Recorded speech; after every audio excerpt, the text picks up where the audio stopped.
문학을 공부하는 방송 문학정독의 무스비입니다. 네, 안녕하세요. 반갑습니다. 저희는 문학동네의 젊은 작가상 수상 작품집 2016년 제7회 읽고 있고요.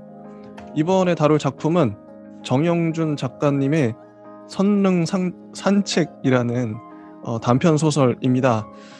자, 이번에도 역시 이 소설을 어떻게 보셨는지 용막골님부터 한번 들어보고 싶네요. 산책 어떻게 보셨나요? 좀 전개 방식이나 뭐 이런 것들이 좀 신선하기도 했고, 뭐 단어 선택이나 이런 것도 약간 뭐 젊은 투로 뭐 나와서 뭐 좀 재밌게 봤습니다. 뭐 크게 뭐 이게 세대가 많이 차이나지도 않는 것 같아서 뭔가 공감대도 있었고요. 좀 뭐 재미만 있지는 않았는데 어쨌든 좀 신선하고 그리고 새롭게 봤다. 뭐 이런 정도 하면 될 것 같습니다. 네, 그리고 닉네임을 제가 파우스트님은 요 단편 소설 어떻게 보셨나요? 저는 어느 정도 이제 그 특이한 이제 화자를 쓰는 방법에 대해서 굉장히 좀 위험한 어떤 식견으로 바라보는 게 아닌가 싶었는데요. 근데 그렇게만 보지 않는다면 사실 뭐 굉장히 좀 그런 인간의 어떤 새로운 어떤 속성에 대해서 잘 쓴 작품이라고 생각이 됩니다. 네, 좋습니다. 이 정영준 작가님은 이 그 젊은 작가상 수상을 여러 번 하셨었어요, 이미. 근데 제가 봤을 때는 제가 이분 소설집 가나도 읽어봤었는데 소수자와 약자에 대한 관심이 많으신 것 같아요.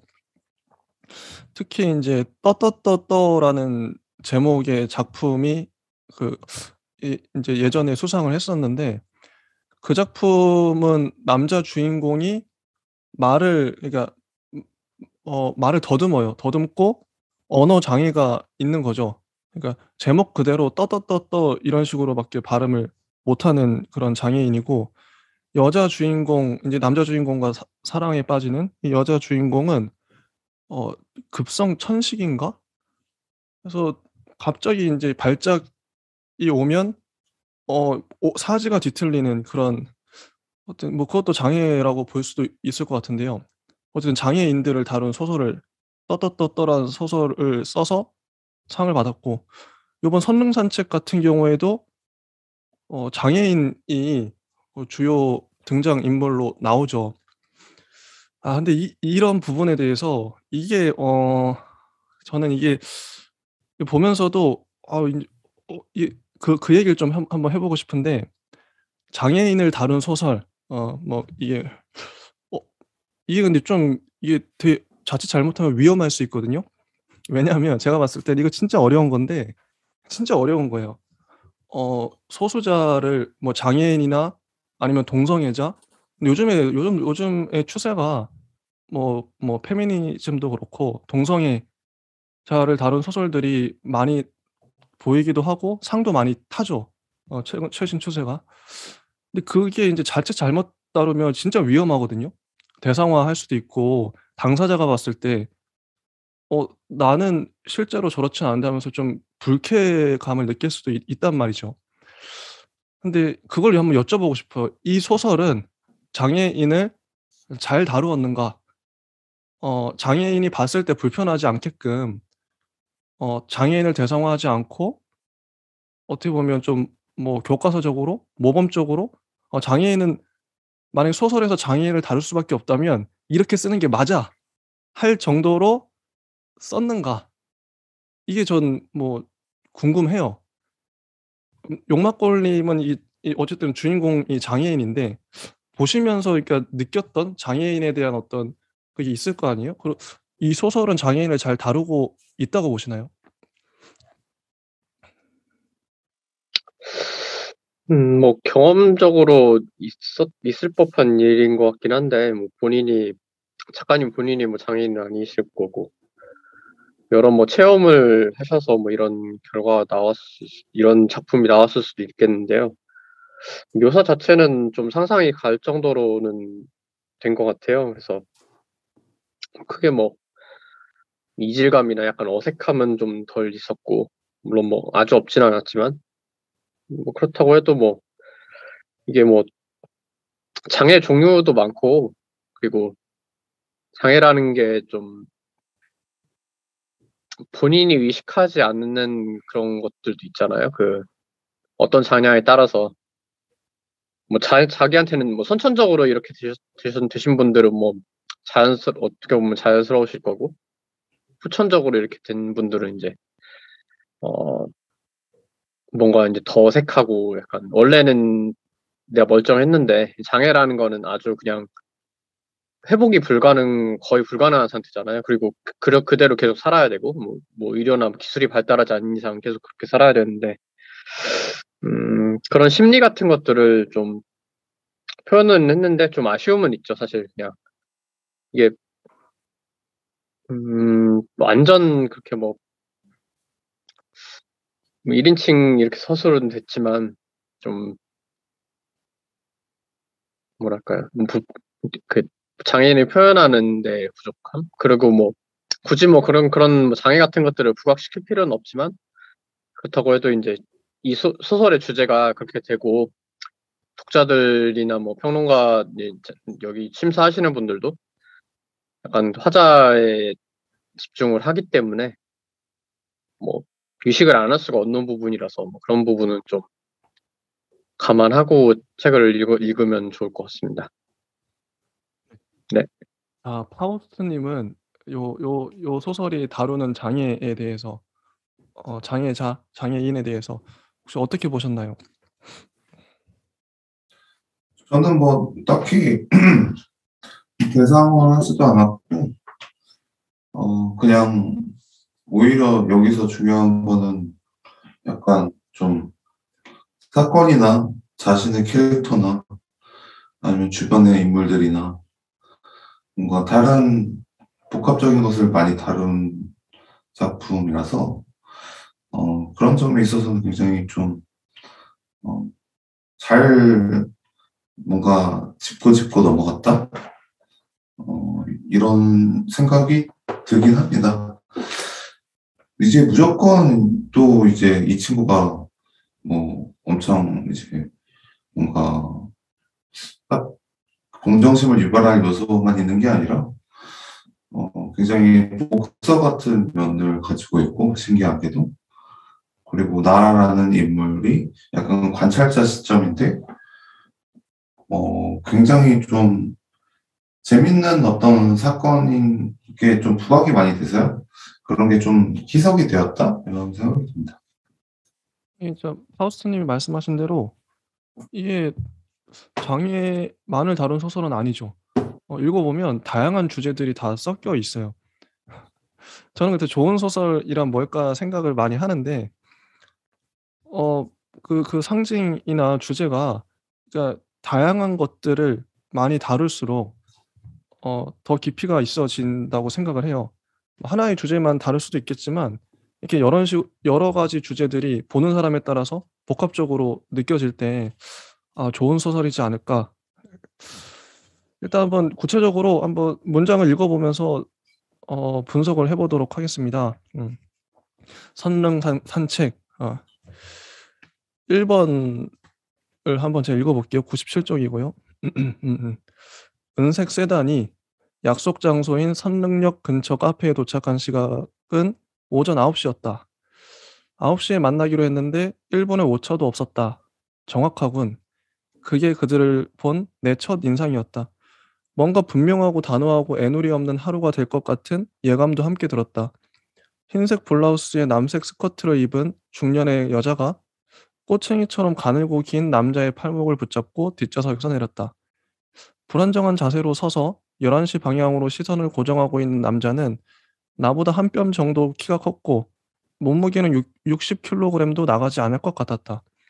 20살이라고 알고 있었지만 얼굴만 놓고 보면 나이가 가늠되지 않았다. 무고한 표정은 기형적으로 몸만 빨리 자란 어린이의 것이었지만 그을린 팔뚝에 붙은 잔 근육이나 새부리처럼 툭 튀어나온 목의 울대뼈, 푹 꺼진 뺨과 눈가의 주름들로 봐서는 내 또래였다.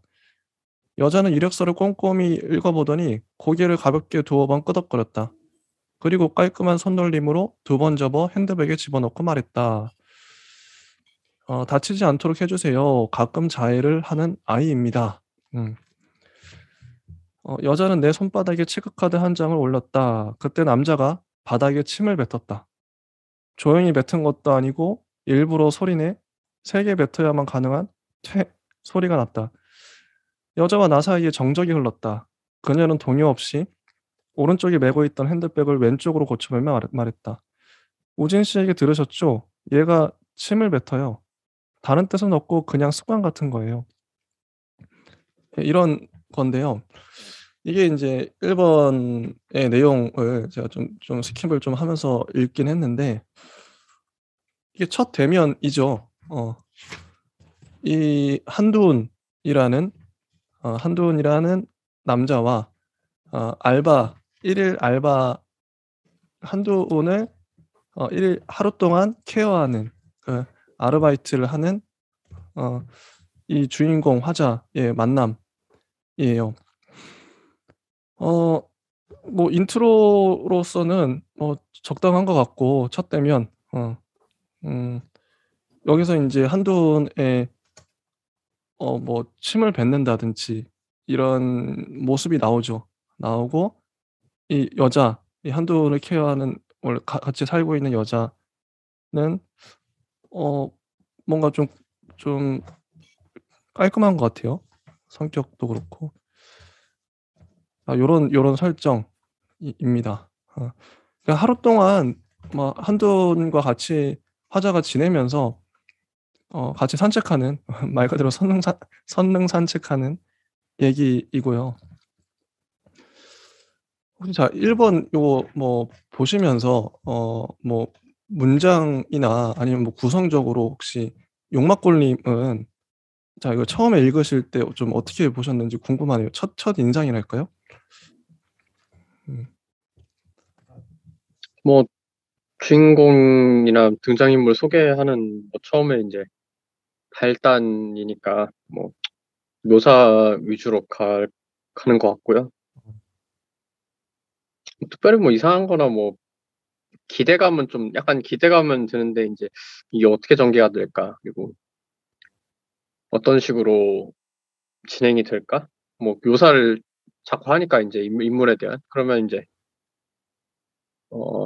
인물의 특징을 살리는 이런 내용들이 좀 나올 거 아니에요. 뭐 그런 식으로 기대를 하고 보기는 했습니다. 뭐 특별할 아직은 뭐 발단이니까 뭐 장애인 얘기가 나오더라도 그렇게 뭐 예상은 못했지만 이제 요 특징에서 이제 뭐 침을 뱉는다 이런 것도 약간 복선이 될 수 있는 것도 있을 거고 그리고 딱 보면은 이제 좀 불안정한 상태다라는 거는 딱 알 수 있겠죠. 뭐 그런 것들 그래서 앞으로 전개가 되겠구나 싶었습니다. 네. 하우스님은 어떻게 보셨나요? 네, 저도 뭐 앞서 말한 대로요. 약간 뭐 선명하게 어떤 이제 긴장감 있게 잘 발단을 주고 있고, 그리고 이제 그 묘사에 있어서 또 약간은 좀, 네, 좀 긴장감을 많이 주는 그런 문체라서, 중간중간에 이제 읽으면서, 굉장히 많은 긴장을 하면서, 읽었습니다. 이게 재밌네요. 긴장감을 유발하는 문체다. 혹시 그거 여쭤볼 수 있을까요? 어떤 부분이 좀 긴장감이 유발되게 하는 그런 그런 게 있는지. 이제 보통은 이제 뭐 묘사함에 있어서, 어떤 이제 선명한, 그냥 이제 지시적인 어떤 문체가 있고요. 그냥 가로등이 반짝였다 뭐 이런 것도 있고, 아니면은 뭐 어떤 인물의 내면을 설명하는 그런 어떤 지시적인 문제들이 있거든요. 근데 굉장히 여기서는 그런 상징적인 기호들이 많이 등장하고요. 그리고 이 사건 하나하나이나 뭐 어떤 말투나 이런 것들도 굉장히 좀 이렇게 단단하게 얽혀진 어떤 느낌이 강해서 이거를 이렇게 읽는데 이제 어떤 의미를 많이 파악하려고 하다 보니까 좀 이렇게 느리게 읽었던 것 같습니다. 네, 저도 같은 느낌을 받았는데 뭔가 이 단어 하나하나가 뭔가 상징하는 느낌이 들어요. 실제로도 그렇기도 하고 그리고 단단한 문장. 이게 저희가 이번 주에도 두 편을 읽었잖아요. 정영준 작가님의 선릉산책과 그리고 뒤에 인제 이분 뭐야 장강명 작가님의 알바생 자르기를 읽었는데 또 어쩔 수 없이 비교하게 돼요. 그런데 이 두 소설만 놓고 봤을 때 저는 정영준 작가님의 손을 좀 들어주고 싶은 게 상징성 면에서 너무 밀도 있는데 뭔가 근데 이 선릉산책을 읽고 나서 알바생 자르기를 읽으면요. 이건 뭐 저의 느낌이긴 합니다만 그냥 술술 읽혀요. 그냥 쑥쑥 넘어가요. 뭐 이후에도 얘기해 보겠지만 한번 계속 가 보겠습니다. 자 99쪽 두 번째 2 번. 여기서 한돈 묘사가 나오죠. 깔끔한 패션이었다. 이걸 깔끔한 패션으로 입었어요. 그리고 헤드 기어와 보라색 백팩을 맸죠. 그리고 두 번째 문단을 보면 시각은 9시 15분, 남은 시간 8시간 45분 이런 식으로 처음에는 시간을 자꾸 재요. 그만큼 시간이 안 간다는 거죠. 주인공에게. 지겹다. 이런 걸 보여주고 있고 특징적인 게 이 8시간 45분 바로 다음 문장 행인들이 손 그늘로 얼굴을 가리며 걷다 한 번씩 우리를 쳐다본다. 시선에 담긴 호기심과 의아함, 무슨 상황인지 파악하려고 빤히 쳐다보는 그들의 관심이 부담스럽다. 이게 그냥 들어간 게 아니더라고요. 남의 시선을 의식하는 거잖아요. 근데 이게 뒤에 또 나옵니다. 깜짝 놀랐어요. 뒤에 또 나와요. 그러니까 이 소설의 특징이 뭐냐면 앞에 나왔던 어떤 좀 것들이 뒤에서 반복해서 나와요. 그런 게 은근히 많아요. 특히 이런 거. 남의 시선을 의식하는 거. 뒤에 한 뭐 두세 번 정도 더 나오고요. 이거 일부러 이렇게 반복한다는 건 강조하는 거잖아요. 깜짝 놀랐어. 이렇게 구성을 치밀하게 했나? 두 번째 읽을 때 보이더라고요. 자 100쪽 보면 이 한돈 관련해서 이 알바를 맡긴 형이 쪽지를 남깁니다. 뭐 읽어 보면 사람들이 없는 곳으로 다닐 것. 공원이나 한적한 동네, 골목이나 작은 놀이터 같은 곳도 좀 뭐 이렇게 가고 대소변은 스스로 해결하지만 식탐이 많다. 가끔 소리를 지르거나 도로변에 들어놓는 경우가 있다. 침을 자주 뱉음. 사람들이 절대 이해해 주지 않음. 이것 때문에 몇 번이나 싸울 뻔했음. 이것도 나름 복선이더라고요 보니까. 뒤에 가서 싸우잖아요. 계속 말을 걸어주면 친해질 수 있음. 혼잣말을 하게 될 것임. 실제 이 다음 문단을 보면 혼잣말을 해요. 친해지자. 말을 걸어야 해. 도훈 씨, 가고 싶은 데 없어요? 답이 없다. 내 쪽을 보지도 않는다. 혼잣말을 계속 하죠. 혼잣말을 중얼중얼 하다가 그다음에 인제 드디어 한두훈이 걷습니다. 가만히 서 있다가. 2 시간쯤 걸었을까. 9시 54분 믿기지 않는군. 30분 지났다니. 요게 두 번째 내용인데요.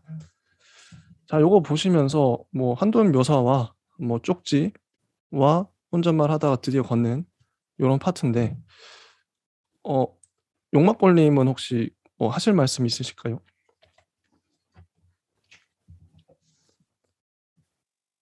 뭐 아니요. 아직까지는 뭐 그냥 전개하는 데 필요한 내용들이고 뭔가 뭐 그러면 떡밥을 던지고 있긴 하지만 아직 그게 해소되려면 뒤에 있어야 될 것 같고 이런 거는 사실 폭탄들이잖아요. 사실 이런 성향들은 그 언제 뭐 이렇게 될지 모르고 이렇게 경고를 했다면은 원래 이제 이렇게 이런 분들은 여러모로 불안정하잖아요. 뭐 봉사나 이런 거 가보셔도 뭐 꽃동네나 이런 아니면 뭐 그런 데 가보셔도 되게 뭐 어디로 튈지 몰라요. 그냥 뭐 아이 같고 그리고 불만도 많고 뭐 예민한 게 진짜 크죠.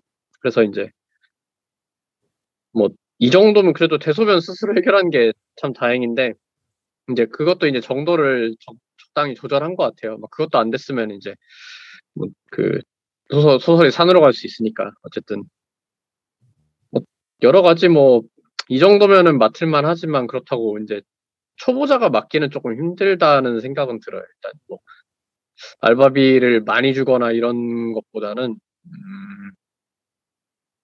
좀 그래도 숙련이 된 사람들이 이것도 케어잖아요. 그래도 하루 맞는 건데 그냥 한 8시 거의 뭐 9 to 6인데 이건 그냥 하루 8시간인데 이게 맨투맨 이게 하는 게 쉽지가 않아요. 이거 뭐 아무리 전문가든 멘탈도 좋아야 되고 일단은 이게 애가 아니잖아요. 아주 애라면 좀 빡치를 수도 있는데 요즘은 그래도 안 되죠. 어쨌든 뭐 그런 것들도 있어서 그런 생각을 하다 보니까 이제 좀 이게 처음 설정이 너무 좀 과하게 됐을 수도 있어요. 이것도 많이 줄인 거긴 하지만 그래도 조금 뭐랄까 독자들이 여기까지 봤을 때는 좀 이런저런 상상을 많이 하게끔 될 수도 있을 것 같다는 생각이 들었어요.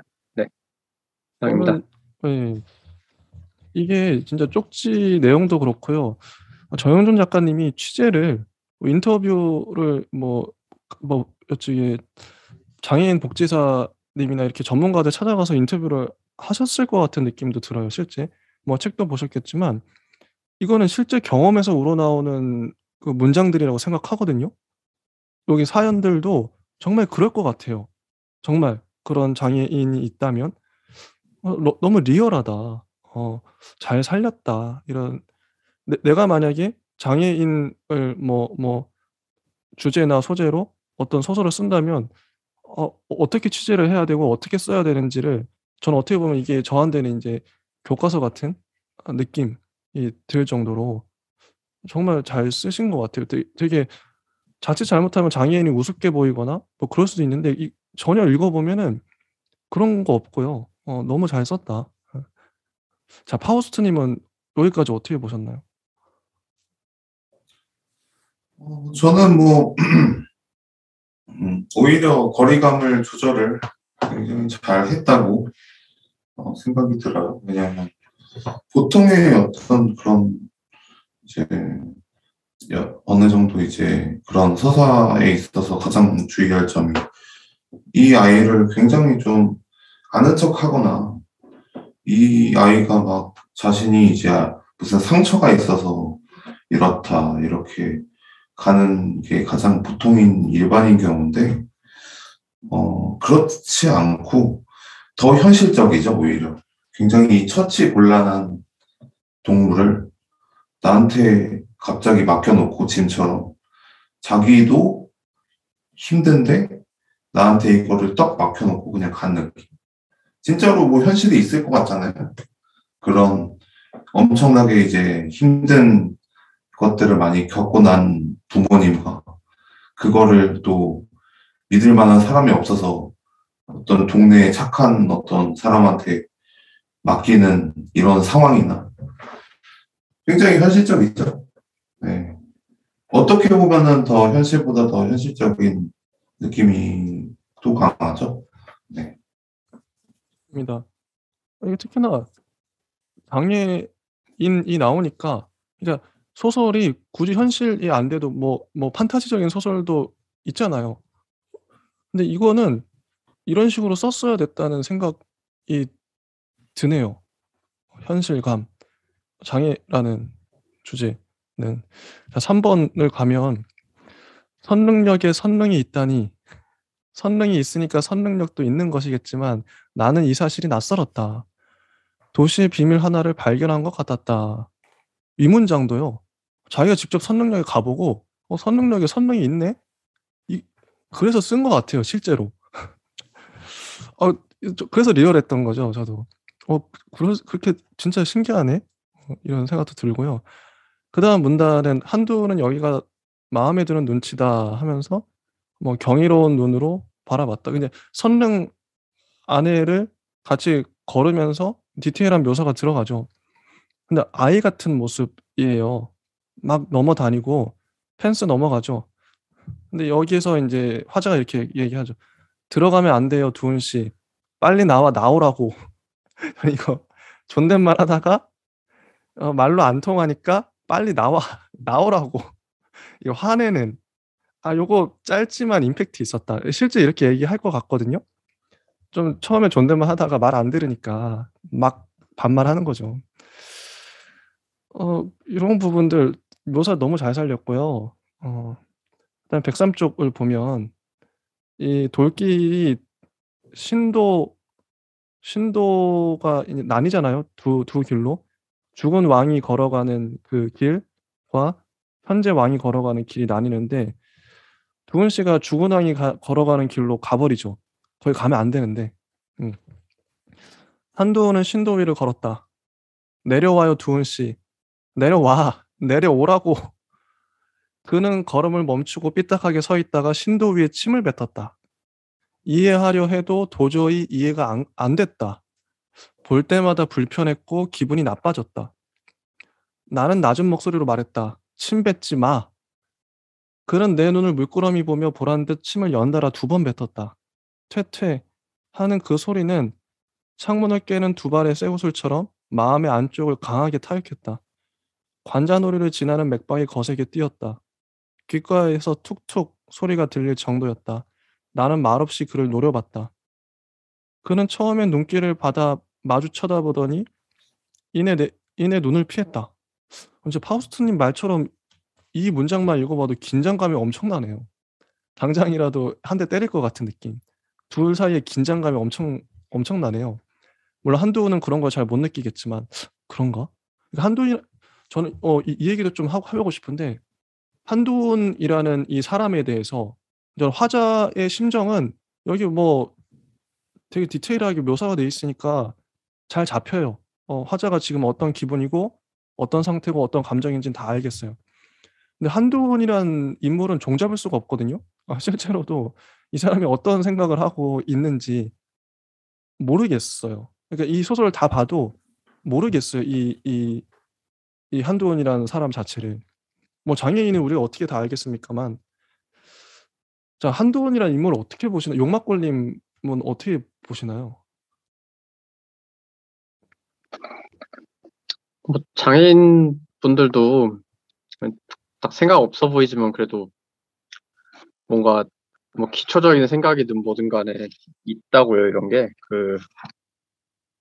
이제 너무 좀 장애인을 봤을 때 이제 정신장애인, 지체장애인 좀 다르지만 어쨌든 불편하다 또는 뭘 못한다 이런 인식들이 있는데 지능이 좀 떨어지고 이럴 수는 있는데 사실 그렇게 뭐 생각이 없거나 하진 않아. 이 사람들도 뭐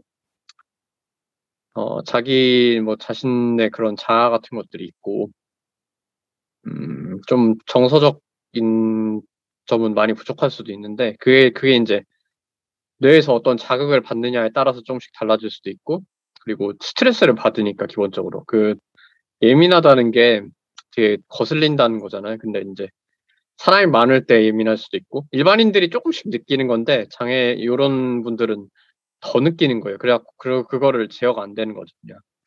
그런 것들이 있어서 근데 너무 좀 뭐랄까 장애인분들이 보시기에는 그렇게 뭐 별 생각 없을 수도 있고 근데 장애에서 극복하신 분들은 조금 이제 극복하신 분들이 있다면 좀 기분 나쁠 수도 있을 것 같아요, 이런 것들은. 그냥 이게 단순한 행동들이 아니고 하나하나가 의미가 좀씩 있는 행동들인데 그렇다고 뭐 해야 된다, 해 하면 안 되는 줄 알면서도 하는 분들도 있어요. 그게 인제 음 그게 뭐 제어가 안 된다 뭐 이렇게 뭐 보실 수도 있는데 뭐 자제력이 없다? 보실 수는 있는데 그렇다고 인제 학습이 안 된 건 아니니까. 이제 학습이 뭐 돼도 자기가 이제 주체를 못할 수도 있으니까 그런 것들에 좀 고려를 했으면 좋았을 텐데 이 뒤에 나오는 것도 좀 그냥 약간 겉핥기식으로만 좀 알아보고 했다 뭐 이런 생각도 들고요. 소재를 참 뭐 좀 자극적으로 잡은 것도 있을 것 같은데 좀 뻔해요. 약간 그냥 며칠 경험 안 해본 사람들 그냥 그런 이제 일부러 그렇게 했을 수도 있죠. 왜냐하면 이 사람 이 작가가 아니고 주인공은 그냥 하루만 맡아주면 되니까 별 생각 없잖아요. 그냥 하루 돈만 받으면 되지 그냥. 그런 측면으로 본다면 이 소설은 납득이 가죠. 이 정도 딱 그냥 그 어, 하루만 보면 땡인 사람이 보고 가니까. 저도 어쩔 수 없이 이건 정영준 작가님이 정직하다, 솔직하다고 하는 게 자기가 장애인이 아니고 장애를 간접 체험할 수밖에 없고 누군가의 증언, 전문가들의 말을 통해서 내가 그걸 종합해서 이걸 썼을 텐데 그럼 화자를 이렇게 잡을 수밖에 없다고 생각을 해요. 화자를 만약에 뭐 장애인의 가족이나 아니면 뭐 사회복지사 뭐 10년 차, 20 이렇게 잡으면 이게 이게 그런 식으로 소설을 쓰려면 더 취재를 더 열심히 하고 이게 너무 커지는 거죠. 자기가 감당할 수 없을 정도의 부피감이 된다고 생각하는데 딱 정현준 작가님은 화자 자체가 그날 처음 이 한두훈을 만난 그래서 이렇게 써도 괜찮은 거죠. 이 말씀하신 대로. 아 너 이거는 어떻게 보면 영리하다? 아 너무 잘 포지션을 잘 잡으신 거죠. 우리 읽는 사람들도 '아 그래. 화자가 처음 장애인을 만나니까 이렇게 반응하는 게 맞아.' 근데 이게요. 화자 이렇게 잡은 것도 정말 탁월한 게 뭐 대부분의 영화나 뭐 소설이 어떤 그 어떤 대상을 그 대상 자체를 묘사하지 않고 결국 장애인을 말하고 싶은데 내가 장애인은 아니니까 이런 식으로 장애인을 처음 만나 본 사람이 겪는 그런 오해와 이런 것들을 표현하기 위해서 이런 화자를 두는 거죠. 그래서 간접 체험하고 간접 경험하면서 이렇게 내가 그 사람을 쪼금씩 이해해 가는 이 소설도 결국 그런 거잖아요. 다 읽어 보면 그리고 처음에는 인제 뭐 오해도 하고 좀 한두훈하고 좀 티격태격 하다가 나중에는 되게 친해져요. 손도 잡고 그 어떤 교감을 하게 되죠. 딱 요 정도.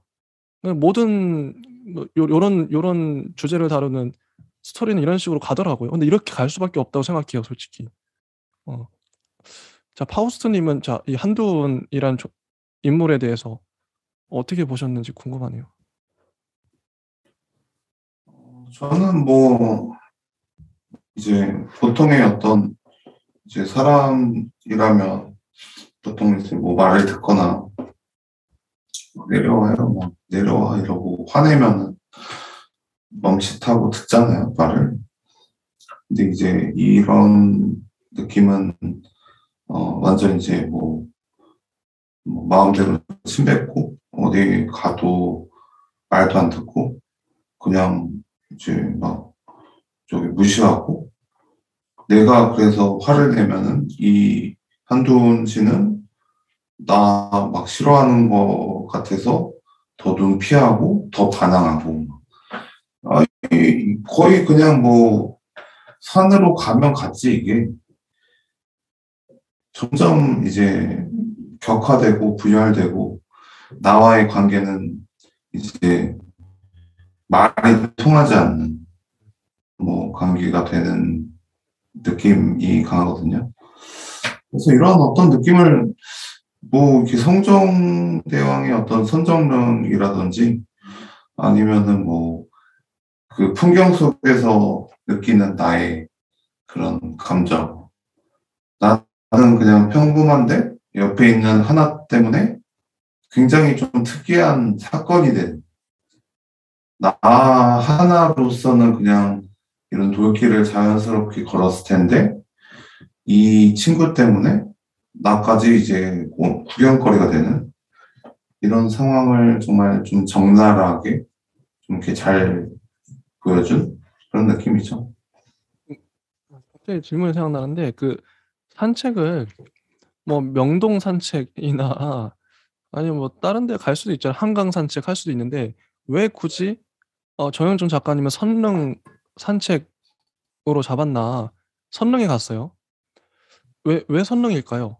왜 하필? 파우스님은 어떻게 생각하세요? 이게 뭔가 상징적인 의미가 있겠죠? 이렇게 잡은?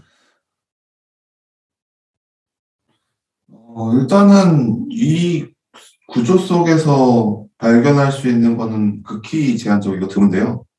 일단은 선정릉이라는 것 자체가 그렇게 이제 눈에 띄지 않는 그런 장소이기도 하고, 그리고 이 죽은 왕이 이용하는 신도와 살아있는 왕이 이용하는 이런 어도로 나뉘고, 선정릉이라는 것을 이제 선릉이라는 것을 이제 감지하는 것이 어떤 이렇게 진리의 드러남, 그러니까 하이데거가 말하는, 그러니까 원래부터 장애인이나 어떤 사람이나 어떤 인물이나 특이한 사람이 있지만 우리는 평범함에 둘러싸여서 그런 비범함이나 어떤 특이한 소견들을 애초에 진리에 포함하지 않았는데 이렇게 보니까 그들도 진리가 드러나는 거죠.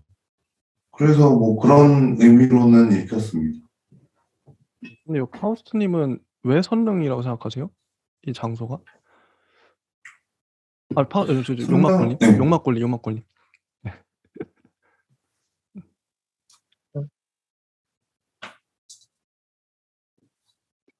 예, 뭐 여러 가지 있겠는데 능이면 약간 귀신이 나올 수 있잖아요. 뭐 선조들이 그냥 약간 이러면 판타지나 뭐 이렇게 가는데 뭐 그런 느낌이 아주 없진 않은데 뭐 그런 것도 있을 것 같고, 그리고 선릉이 좀 도심에 있고 가깝잖아요. 그냥 선릉도 있고, 선정릉 하면은 이제 보통은 무슨 생각이 들까요? 뭐 강남이나 또는 뭐 선릉역 뭐 이런 생각이 드실 것 같은데, 진짜 능이 있다는 거를 아는 분들이 그렇게는 뭐 대부분은 아시겠지만 어쨌든 뭐 좀 그런 지명을 갖고 있음에도 진짜 능이 있다. 능이 그 능인가? 라는 생각은 좀 들 수도 있을 것 같아요. 그래서 이제 좀 느낌상 이건 뻔한 능이 아니고 이제 약간 지리적 특수성도 있다. 강남에 있으니까. 그리고 만약에 뭐 태능이다, 좀 먼 능이다, 또는 뭐 다른 역사적 이런 뭐 경복궁이다 이런 데는 좀, 경복궁 같은 데는 사람이 많고 태능은 너무 멀고 뭐 거기는 사람도 별로 없을 거고 가기도 멀고, 그렇기 때문에 뭐 적당한 게 선능이 아니었을까. 뭐 낙성대나 이런 데도 있긴 한데 뭐 그런 데는 이제 왕보다는 약간 다른 의미가 있는 것도 있고요. 뭐 그래서 이제 사실 도심으로 좀 들어가면은 많죠. 그런데 뭐 장충단 이런 데도 있고 뭐 종묘 종각 이런 데도 있고 사적 이런 건 많은데, 선릉은 약간 외곽이잖아요. 그냥 뭐 그렇다고 해도 지금은 뭐 강남이고 뭐 땅값 비싼 땅이지만 뭐 그런 것도 있어서 적당한 인구 밀도와 거의 선릉 자체는 별로 가는 사람은 많이 없을 것 같거든요. 그냥 늘 있는지는 모르겠는데 이제 거기는 관광을 위해서 가는 데가 그렇게 아니에요. 여기 일본인 관광객들이 있다고 들었는데 일본인 관광객이 굳이 여기를 들를 코스가 되나 싶기도 하고, 그래 여기는 이제 뭐 코엑스나 이런 데나 가지 뭐 선릉은 별로 볼 거 없거든요. 그냥 뭐 약간 능이다 정도. 네. 자, 백사 쪽을 보시면 이제 4번, 이게 보통은 이게 시간 순서상으로 보면 이 4번이 제일 처음에 왔어야 되죠. 이틀 전 우진 형에게 문자가 왔다. 토요일 9시부터 6시. 아이 돌보기 할래? 뭔데 시급이 10,000원이야? 힘든 일은 아닌데 그 정도 받을 만해. 아이 보는 일을 내가 어떻게 해. 보통 아이가 아니야. 요 씬이 제일 처음 왔어야 되는데 요거 4번으로 보냈어요. 요런 테크닉도 저는 좋다고 생각해요. 요게 이제 중간에 낀 거죠. 시간상 제일 처음 왔어야 될 내용이. 지금까지는 한돈 위주로 묘사가 됐습니다. 그런데 여기서부터는 이 화자에 대한 묘사가 들어가요. 나는 이 화자는 어떻게 살아왔나 그동안. 유연함과 융통성이 부족한 나는 어떤 일을 해도 쉽게 적응하지 못했다. 해야 할 일과 하지 말아야 할 일 사이의 변수를 캐치하지 못했고 설명을 들어도 이해가 안 됐다. 하물며 해보지 않은 일, 미심쩍은 일이라니 못할 게 뻔했다. 형은 설득했고 나중엔 간절한 목소리로 부탁했다. 그래서 이제 형이 이제 이런 얘기를 하죠. 그 105쪽 맨 아래 문단을 보시면 콜라에 그러니까 한돈이 만약에 이상한 놈들한테 맡겨지면 나쁜 일을 많이 당할 거야. 콜라에 수면제 타서 하루 종일 재우는 놈도 있고 집에 데리고 가서 방에 가둬놓고 자기 할 일 하는 놈도 있어. 아예 못 움직이게 줄로 묶어놓고 기저귀를 채우거나 일회용 우산 비닐 커버를 성기에 씌워 눕혀놓는 새끼들도 있다고 들었어. 화장실 데리고 다니는 것도 귀찮다 이거지. 그렇게 방치하고 지 할 일 다 하면서 돈은 돈대로 받고 말이야. 부모들은 모르지. 애가 설명을 못 하는데. 그래서 아무한테나 맡기면 안 돼. 하루만 나를 봐서라도 도와줘. 그냥 하루만 같이 있어줘. 어디를 가도 되고 그냥 앉아만 있어도 되는 거고. 우진영은 어디로 갔을까? 무엇을 했고 무슨 이야기를 했을까? 짐작이 되지 않는다. 한두호는 평생 나 같은 사람들을 몇 명이나 만났을까? 그의 토요일과 일요일이 궁금하다. 아, 정말 좋은 문장이죠. 그의 토요일과 일요일이 궁금하다. 이 드디어 화자가 한두호에게 궁금증을 갖기 시작해요. 집에서의 모습과 방의 풍경, 그런 것들을 상상해봤는데 어째서인지 금세 마음이 안 좋아졌다. 그리고 아래쪽은 다시 현재로 왔어요. 도훈 씨는 무슨 생각해? 그는 내 말에 전혀 귀 기울이지 않고 고개를 옆으로 비스듬히 기울이고 홀령이 걷는 돌길을 물끄러미 보고 있었다. 마음과 감정을 파악할 수 없는 미지의 표정이었다. 한두호는 알 수가 없어요. 알 수가 없어. 죽은 왕이 걷고 있나요? 농담으로 한 말인데 말하고 나니 소름이 끼쳤다. 그의 시선이 움직이는 물체의 궤적을 쫓듯 길을 따라 서서히 움직였기 때문이다. 그의 눈에는 혹시 그런 것이 보이는 걸까? 어딘가에 영혼을 두고 텅 빈 육체로 산책하러 나온 꿈꾸는 남자. 이런 문장도 나오고요. 그리고 밥 얘기를 하죠. 그래서 밥을 먹으러 갑니다. 여기까지가 4번의 내용인데, 일단 그걸 한번 여쭤보고 싶어요. 이 화자의 묘사가 들어갔어요, 드디어. 유연함과 융통성이 부족한 나, 해야 할 일과 하지 말아야 할 일 사이에 변수를 캐치하지 못하는 나. 저는 이제 이 화자를 루저라고 생각하는데, 뭐, 뒤에도 자세한 설명이 나오죠. 프랑스 학과를 졸업해서 결국, 잘 안 됐죠. 잘 안 돼서 이제 이런 알바를 하고 있는데, 이 화자를 어떻게 보시는지, 용막골님은 이 화자라는 인물 어떻게 보시나요?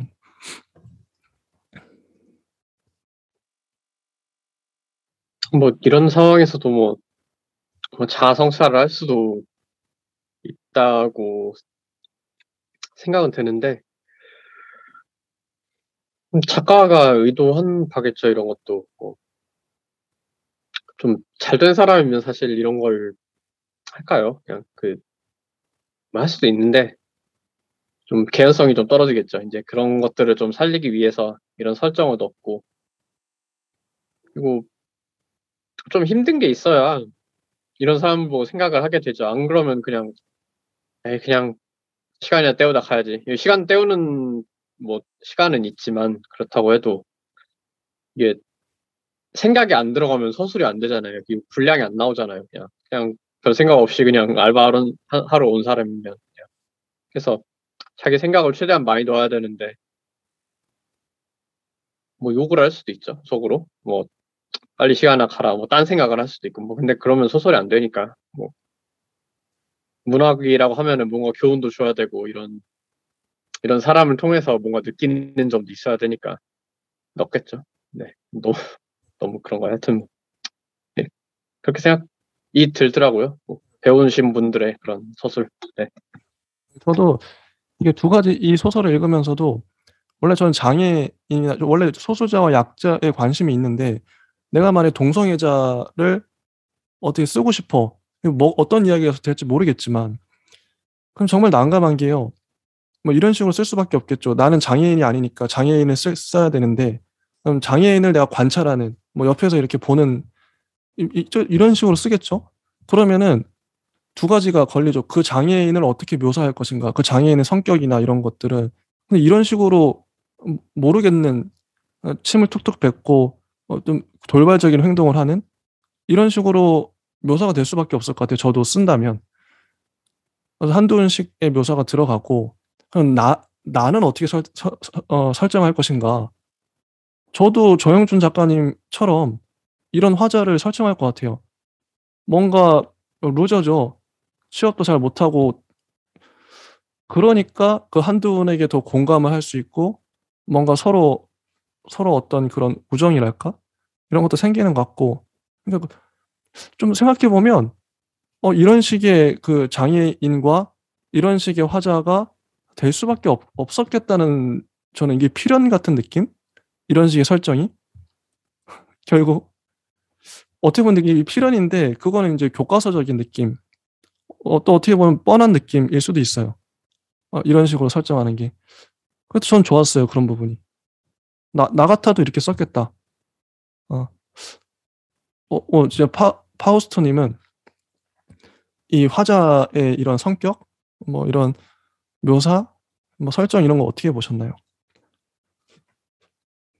저는 이 소설이 이제 화자한테 이제 관심을 포커스를 두는 면이 조금 약간 세련되게 뒤틀린 것 같은 부분이 두 가지가 있긴 하거든요. 그러니까 처음에는 그냥 흔히 볼 수 있는 일반인 A라는 설정이면은 나중에 이제 이 사람이 대학생 때 있었던 약간의 자신의 어떤 과거 그리고 약간 그런 어떤 찌질한 역사의 회상을 통해서 어떤 폭력이나 이제 어떤 마이너리티한 어떤 느낌이나 약간 나중에 그거를 응축해서 모은 어떤 감정들을 이 사건을 또 연쇄시켜서 이 한두훈이랑 나랑 또 이렇게 공감대를 형성하는 지점을 어떻게 막 핵처럼 만들어서 나중에 뭔가 파고드는 느낌?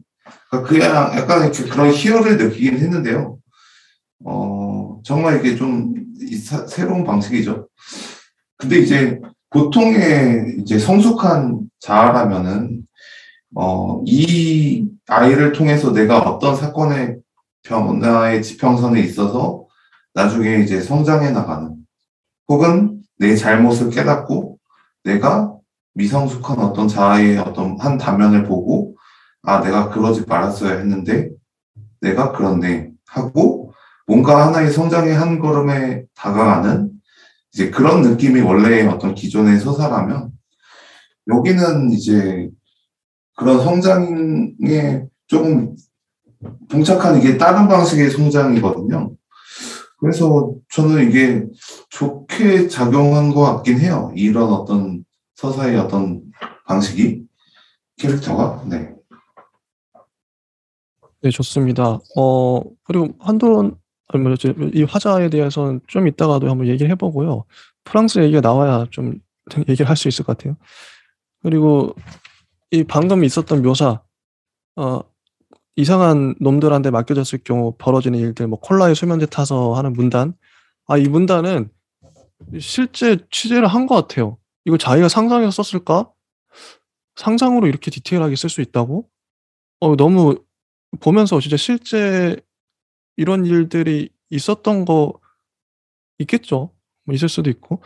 그래서 너무 좋았고 이런 묘사가 실제 같아서. 그리고 점점 이제 이 화자는 그의 토요일과 일요일이 궁금하다. 뭐 두은 씨는 무슨 생각해? 혹시 그런 게 보이는 걸까? 하면서 점점 공감해 가고 있어요. 스며 들어가고 있죠. 한두은에게. 5번을 넘어가서 아직 이제 저희가 하이라이트는 가지도 않았습니다. 이 소설에 얘기할 것들은 뒤에다 몰려 있는데요. 정작 얘기할 것들은 뒤에다 있어요. 자, 5번. 5번은 좀 충격적인 장면이 나오긴 해요. 이 장면 자체가 되게 충격이에요. 밥집 갔죠. 밥집 갔는데 이 묘사를 읽어볼게요. 손으로 돈가스를 통째로 들고 뜯었고 목덜미와 셔츠로 흘러내리는 소스와 국물을 닦아낼 생각은 없어 보였다.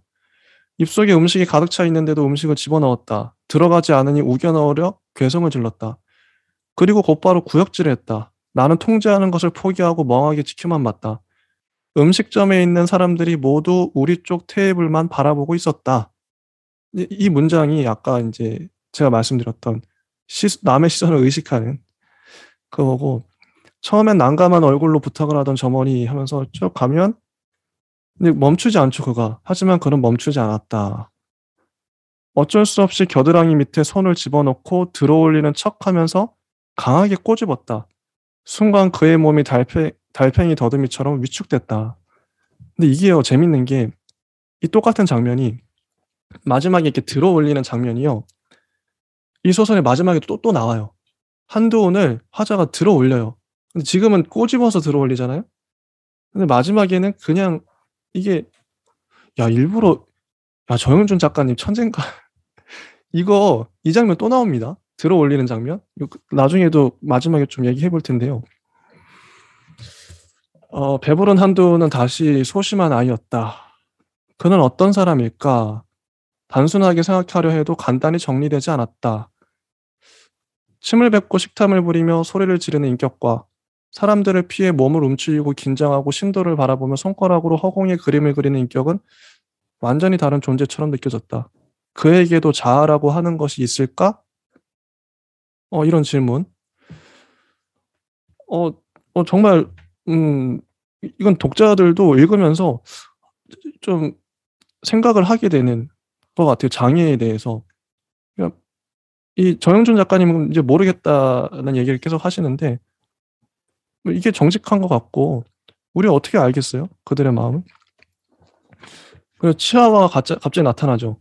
근데 얘를 치아와로 발로 걷어차서 한두훈이 내가 마음에 드는 거죠. 그래서 대뜸 내 손을 잡았다. 내 손을 잡고 같이 걷습니다. 걷다가 할아버지 2명을 만나는데 그 할아버지가 복싱 하죠. 그런데 더할 나위 없이 깔끔한 원투를 펀치를 날립니다. 여기까지가 5번. 이제 한두훈에게 있는 잠재된 능력, 권투 능력이 드러나요. 여기까지를 봤는데 일단 넘어가 볼게요.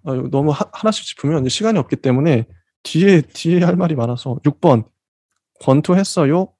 하고 나오죠. 그리고 뒤에 메고 있는 백팩을 풀러봐요. 가방이 무거운데 그 안에 책이 7권 들어있고 아령도 들어있고 일부러 집어넣은 거죠. 그때 때마침 우진영에게서 전화가 와요. 112쪽을 보면 일부러 자 가방 봤어? 물어보니까 그거 네가 생각하는 그런 거 아니야. 그것도 다 가슴 아픈 사연이 있단다. 밖에서 힘을 많이 빼야 집에 들어가면 바로 잠들거든. 애가 불안해하니까 뒤에서 무거운 걸로 눌러주면 안정도 느끼고 여러모로 좋아. 저는 이것도요. 이 문장도 정말 좋았다고 생각한 게 취재를 한 것 같아요. 눌러줘야 얘가 안정이 되고 또 힘을 많이 빼서 집에 가면 바로 잠들고 이건 진짜 취재했나? 너무 리얼해서 좋았고 이 소설은 좋았던 지점이 리얼해서 좋았다는 게 저의 느낌. 그리고 한두원을 장애인 화장실로 데려가죠. 그리고 머리에 쓰고 있는 헤드기어를 벗겨줍니다. 너무 힘든 것 같으니까. 여기까지가 6번 내용이에요. 한두원의 몸이 가벼워졌죠. 7번은 한두원의 발걸음이 경쾌하고 빨라졌다.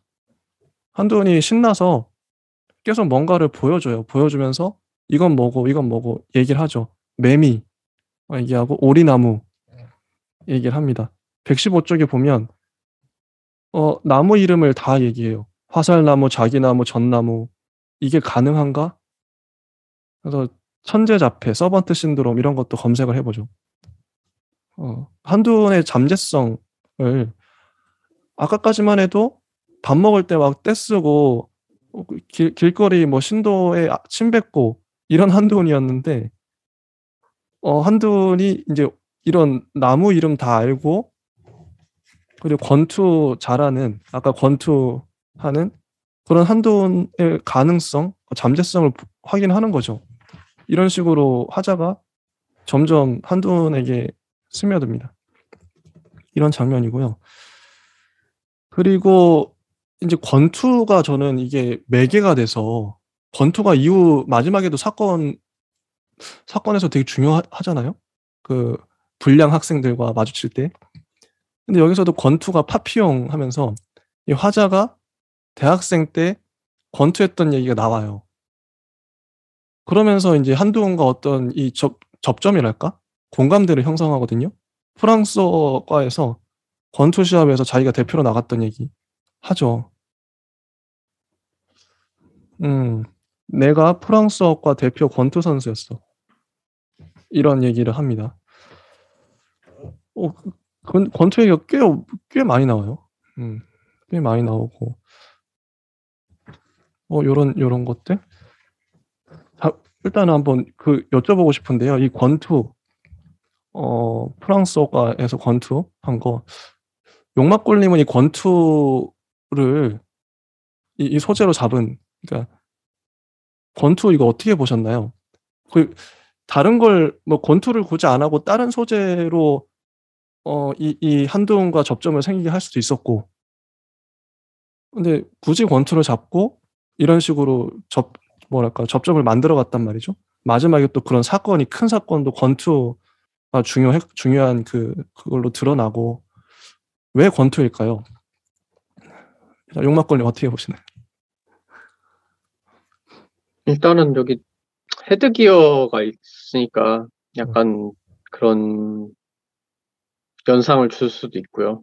뭐 권투는 사실 다른 운동보다는 다른 격투기 치고는 좀 간단하잖아요. 배우는 거나 이렇게 좀 뭐랄까요. 이런 정신지체 자폐아들이 조금 그래도 주먹만 날리면 되니까, 물론 뭐 하체나 이런 것도 중요하고 제대로 하려면 힘들지만, 그래서 뭐 다른 건 또 다른 운동들은 조금 힘들거든요. 이게 좀 조사도 해야 되고 유도나 뭐 합기도 이런 것들은 조금 복잡하기도 하니까, 그리고 직접 잡고 던져야 되는 거니까, 그런 면에서 뭐 검도 같은 것들은 무기가 있어야 되고, 그럼 이제 특수폭행이잖아요. 또 그러면 그런 거에 대해서 뭐 특별히 논란 없을 것들, 그냥 그런 것들 때문에 권투를 하지 않았나 싶네요. 권투가 특별히 뭐 헝그리하다 뭐 그런 느낌, 그런 건 별로 없었어요. 그냥 그나마 단순하고 표현하기 쉬운 게 권투가 아니었나 싶네요. 헤드기어도 그렇고. 헤드기어가 있으면 그 장비가 있다는 거잖아요. 그럼 장비를 사줬다는 거고, 운동을 시켰을 수도 있는 거고. 네, 뭐 그런 의미에서 생각을 했습니다. 네.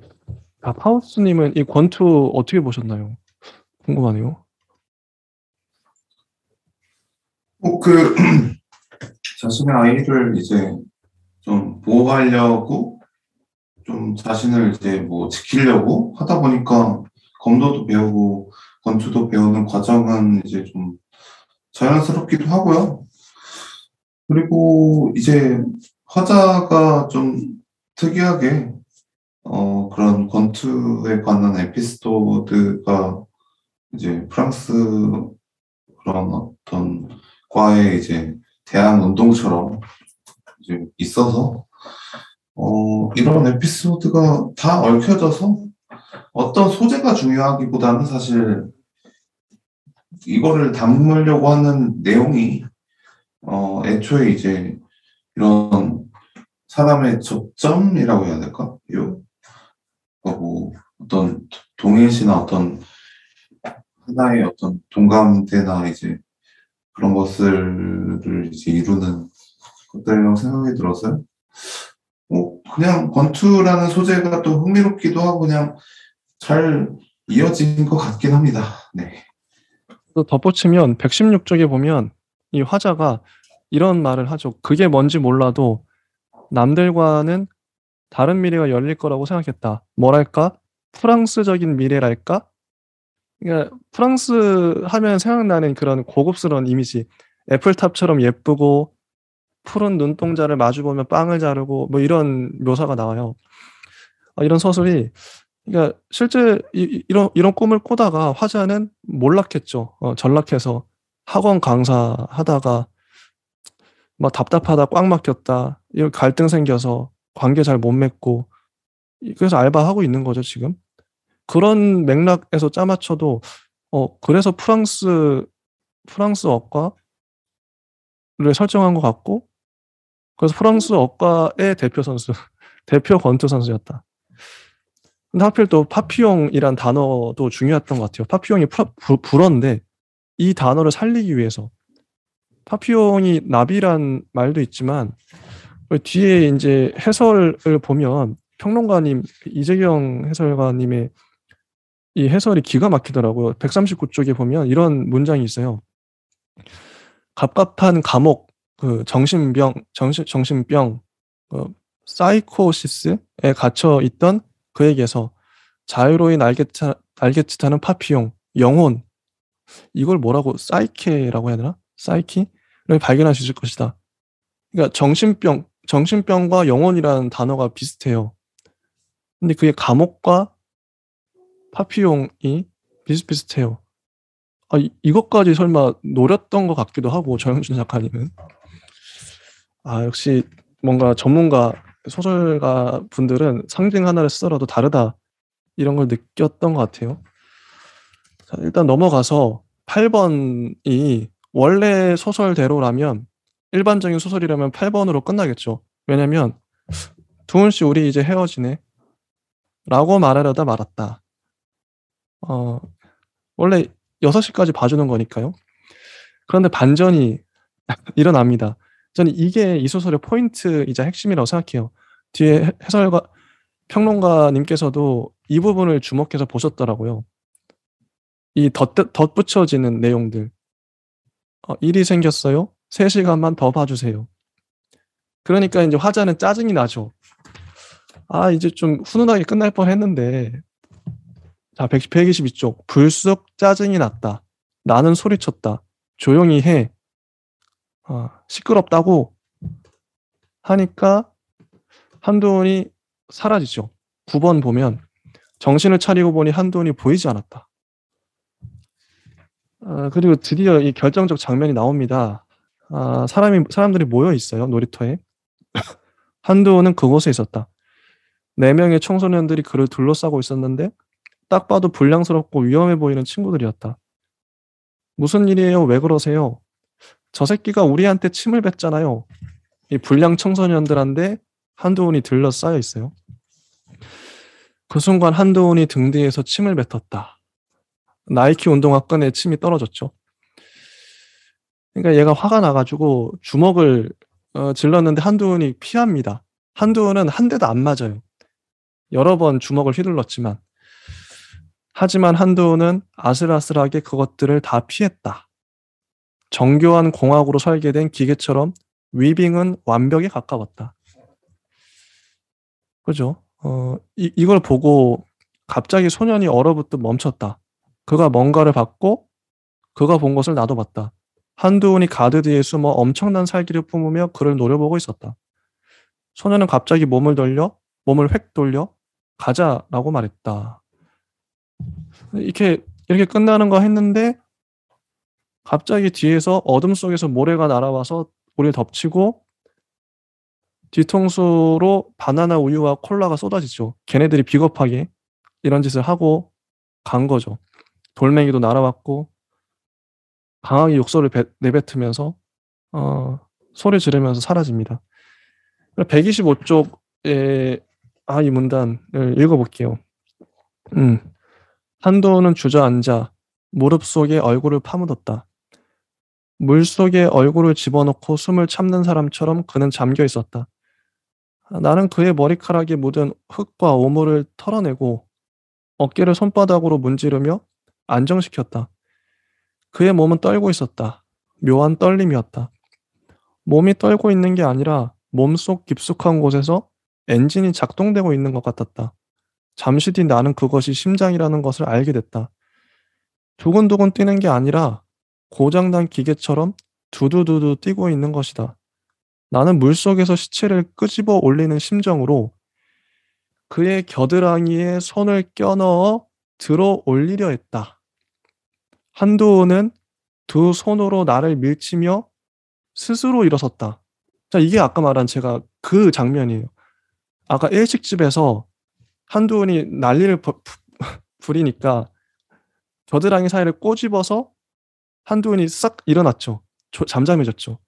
그런데 여기서 똑같은 장면이 나오는데 그의 겨드랑이에 손을 껴넣어 들어 올리려 했는데 한두훈은 손으로 나를 밀치며 스스로 일어나요. 아, 이거 스스로 일어났다. 상체를 펴고 우두커니 서서 정면을 바라봤다. 그리고 바닥에 쓰러져 있는 나를 흘끗 쳐다보더니 두 손을 올려 자세를 취했다.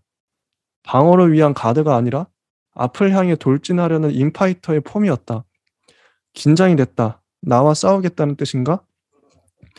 한도훈을 때리기 시작했다. 그냥 툭툭 치는 게 아니라 상대방을 다운시키겠다는 의지가 실린 정확하고 강한 펀치였다. 얼굴은 순식간에 엉망이 됐다. 뺨에 붉은 멍이 들고 눈 주위가 부풀어 오르고 광대뼈 근처가 찢어져 출혈이 생겼다. 나는 달려가 팔을 붙잡았다.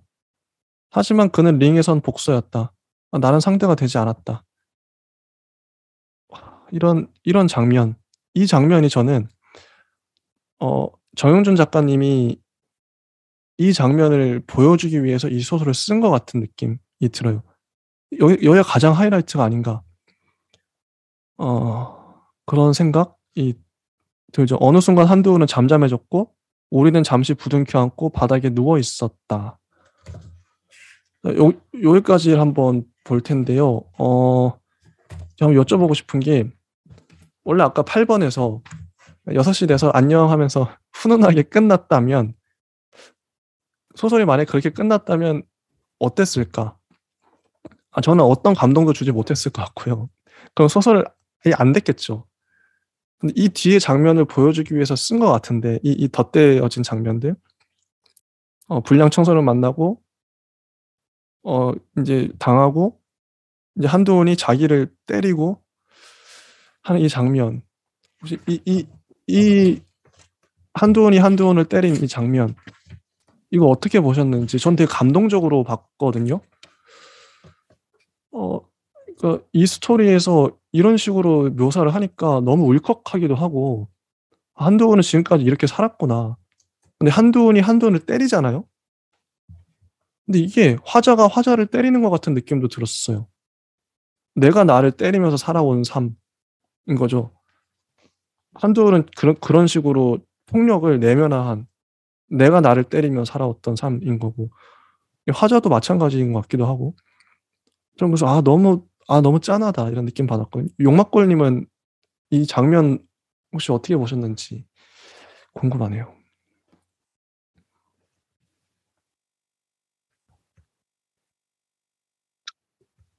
자기가 자기를 때린다가 아닌 것 같죠. 글쎄, 여러 가지 해석이 있을 수 있겠는데, 이게 생각이 계속 바뀌어서 뭐라고 딱 말씀드리기는 좀 어려울 것 같고, 자아가 이제, 보통 이제, 영화 같은 데 보면은 좀, 사실은 내가 한두훈이었다, 이런 것도 있잖아요. 그런 게 있을 수도 있고, 이 내면에, 뭔가, 자기 내면에 뭔가를 때리는 걸 수도 있고, 진짜 때리는 게 아닐 수도 있고, 그렇잖아요. 그냥. 실제로 영화로 영상화 한다면은 이게 진짜 엉망이 되고, 뺨에 붉은 출혈이, 피도 묘사를 할 수 있겠지만, 실제로 이렇게 됐는지는, 이제 이 문장 자체로 보면은 좀 안 될 것 같고, 이 장면이 없으면 소설이 안 되겠죠. 그냥 이런 장면들이. 그런 것도 있고, 이런 그 남자라는 묘사가 딱히 있나요? 여튼 뭐, 남자겠죠? 뭐, 그러면 이제, 뭐 그런 것들에 있어서 좀 딱 자극을 줄 수 있는 그런 요소가 되지 않았나 싶네요. 이런 것들은 좀 더 생각해 볼 필요도 있고, 뭐, 일부러 넣은 것 같은데? 네, 일부러 넣었겠죠. 근데, 여러 가지 좀 열린 결말을 생각한다, 뭐, 이런 의미도 있는 것 같아요. 저도 네. 영화든 소설이든 한 장면이 그 영화, 그 소설을 떠올렸을 때, 그 한 장면이 기억에 남아. 그럼 성공했다고 보는데, 이 장면이 정말 강렬하거든요. 보통 사람이라면, 장애가 있기 때문에 이게 또 가능하기도 한데, 보통 사람이라면 자기가 자기를 때리지 않겠죠. 근데 한도는 한도은을 때려요. 툭툭 치는 게 아니라, 다운시키겠다는 의지로 강하게 때려요.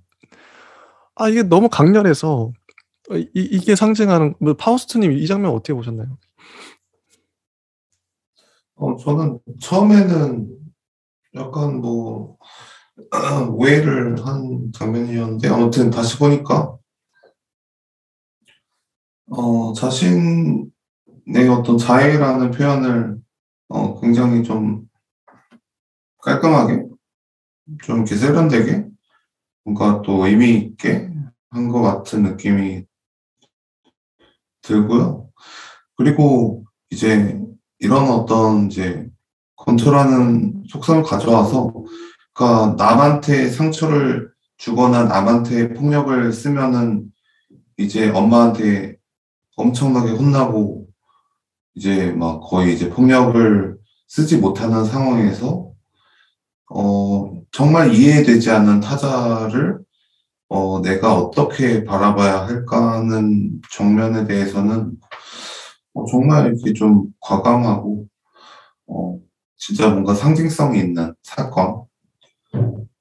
그리고 이 사건이 단지 그냥 타인의 삶이 아니라 내가 진짜 복싱 무슨 이렇게 아마추어 같은 데서 프랑스어를 배우러 갔는데 막상 가보니까 그냥 아무것도 없고 아마추어 대회에서 그냥 손 이렇게 뻗어서 그냥 그 러시아어 학과한테 지는 정말 이게 현실과 뭐 환상은 다른 어떤 그런 자신을 때리는 듯한 그런 약간 오마주랑 겹쳐서요. 굉장히 그런 영화적인 표현인 것 같습니다. 이제 마지막 그 단락을 볼 텐데요. 10번이죠. 이렇게 되고, 물론 또 생각해보면 9번에서 끝났을 수도 있어요. 전 9번에서 끝나도 괜찮다고 생각해요. 그렇지 않나요? 9번에서 딱 깔끔하게 끝내도 됐어요. 근데 10번을 덧붙이거든요. 10번은 그 후에 일단 이제 드디어 온 거죠. 그녀가 한도를 데리러 온 거죠. 어떻게 된 거예요? 보호대는 어디 있어요? 입을 꾹 다물고 얘기를 안 합니다. 여자가. 여기도 이제 인상적인 장면이 나오는데, 이 이모? 네, 이분이 얘기하는 게 이게 뭐예요? 이렇게 사는 게 얼마나 힘든지 알아요? 나보고 뭘 어떻게 하라고 이러는 거예요. 왜 다들 나를 괴롭혀요? 이런 내 입장을 생각해 본 적 있어요? 한도는 웅크리고 앉아 몸을 떨었다. 눈을 질끈 감고 입술을 달싹였다. 나는 다 알 것 같았다.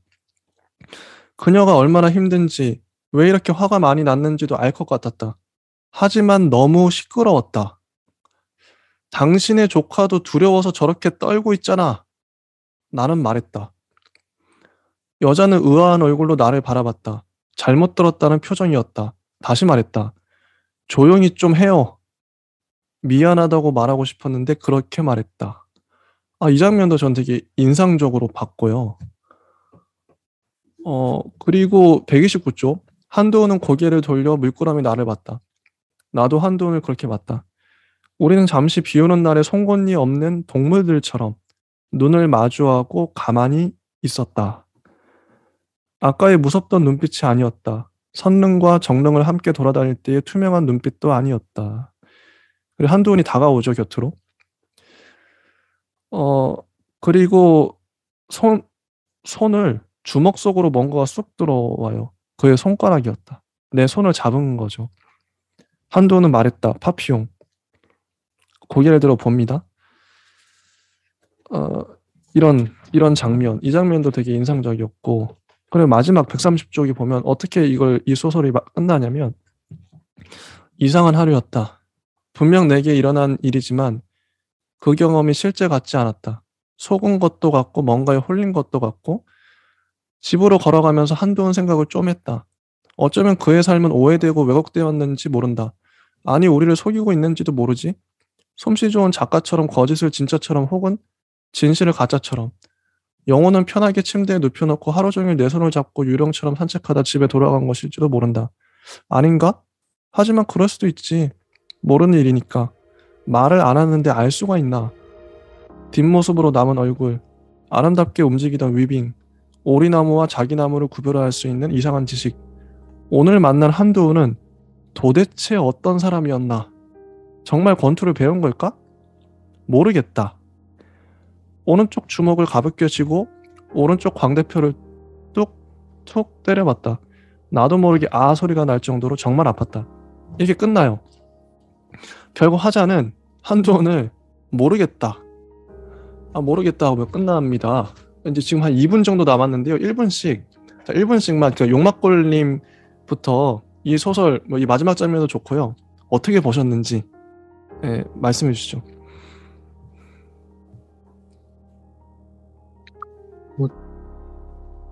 여러 가지 생각하게 되는데 여기 뒤에 평론 읽어보시면 저도 그런 느낌에 동감을 하고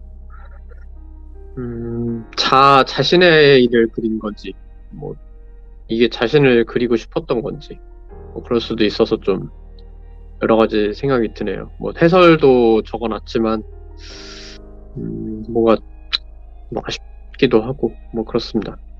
네, 그렇습니다. 파우스트님도 이제 뭐 1분도 안 남았는데 40분까지라서 말씀해 주시죠. 예. 저는 뭐 다시 읽으면서 이제 같이 이야기하니까 조금 더 이제 선명하게 보이는 것 같고요, 소설이. 어느 정도 근데 이런 약간 불가해성을 가진 타자에 대한 소설은 한계가 있다고 생각이 들긴 해요. 사실 어떤 의미든 이 타자를 내가 어떻게 해석을 하든 어떻게 알아듣든 이 곤란한 처지에 직면하는 건데요. 이 사건을 두고. 근데 이제 분명히 이제 그런 어떤 사건을 두고 나의 어떤 개인의 감정도 중요하지만 좀 더 이제 뭐 성숙한 태도를 보이는 것도 저는 좋다고 생각이 듭니다. 여기까지 하겠습니다. 예, 감사합니다.